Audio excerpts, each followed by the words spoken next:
The Dyatlov Pass Incident, the hike that no one survived. 9 hikers vanished in the Russian mountains. But what they left behind still terrifies investigators.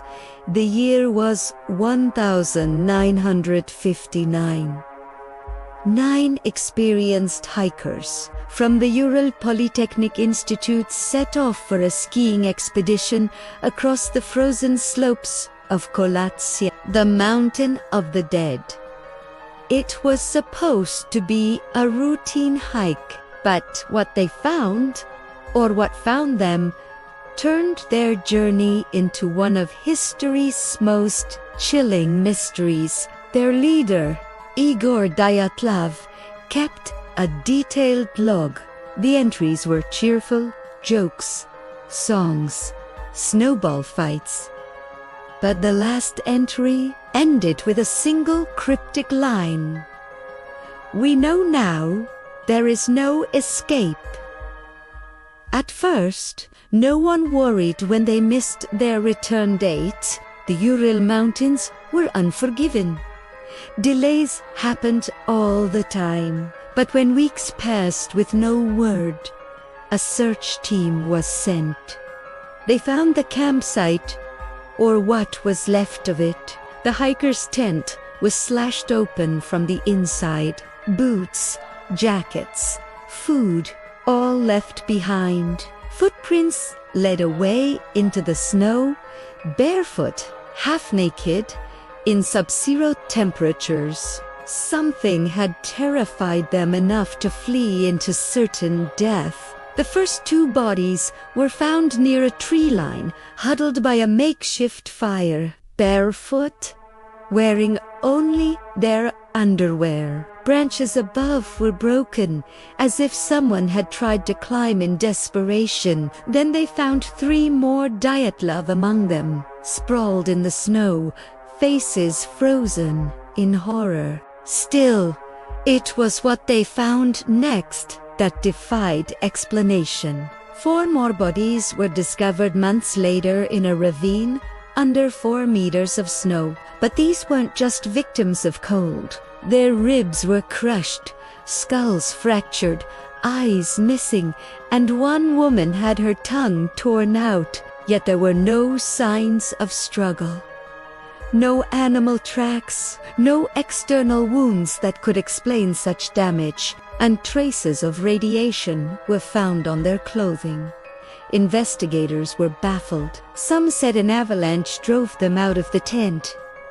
But the slope was too gentle. No signs of a slide were found. Others whispered about Soviet military experiments, secret weapons, or a cover-up. Then came the strangest clue. Witnesses in nearby villages reported orange orbs in the sky the same night the hikers died.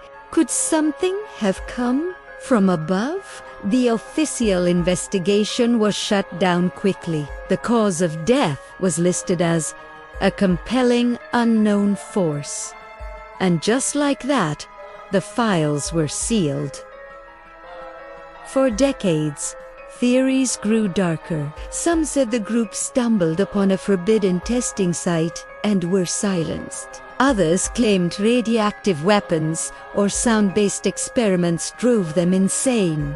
But then, local Mansi folklore resurfaced tales of Kolatsyakol, the Mountain of the Dead, said to be cursed by ancient spirits. The Mansi believed the hikers had angered something, a guardian of the mountain, a presence that doesn't forgive. In 2019, 60 years later, Russian authorities reopened the case. They claimed it was an avalanche after all. But experts quickly tore the theory apart. So what really happened on that frozen slope? Let's piece it together. The tent was cut from within. The hikers ran barefoot into -30°C winds. One tried climbing a tree, another crawled back toward camp. 2 were found embracing, as if shielding one another. Their faces weren't just frozen, they were twisted in terror. And then there's that final diary entry. We know now, there is no escape.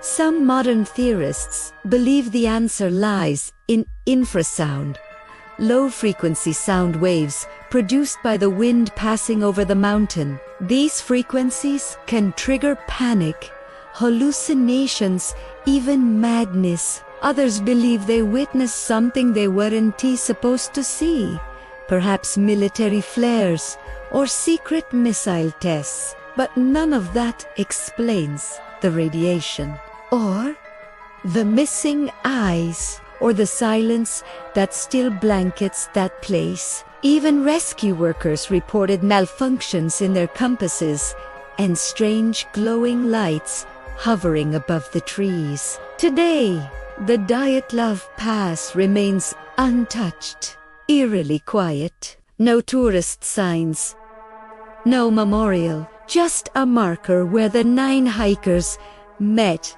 their fate. And every year, adventurers still hike there to feel the same wind, see the same snow, and listen. Because locals say that if you stand still at midnight, you can still hear faint footsteps in the snow, and someone whispering, "We know now, there is no escape." Everyone searches for what killed them, but maybe the question isn't what, it's why did it let the searchers leave? Some mysteries are meant to be solved. Others exist to remind us that curiosity is the most dangerous force of all.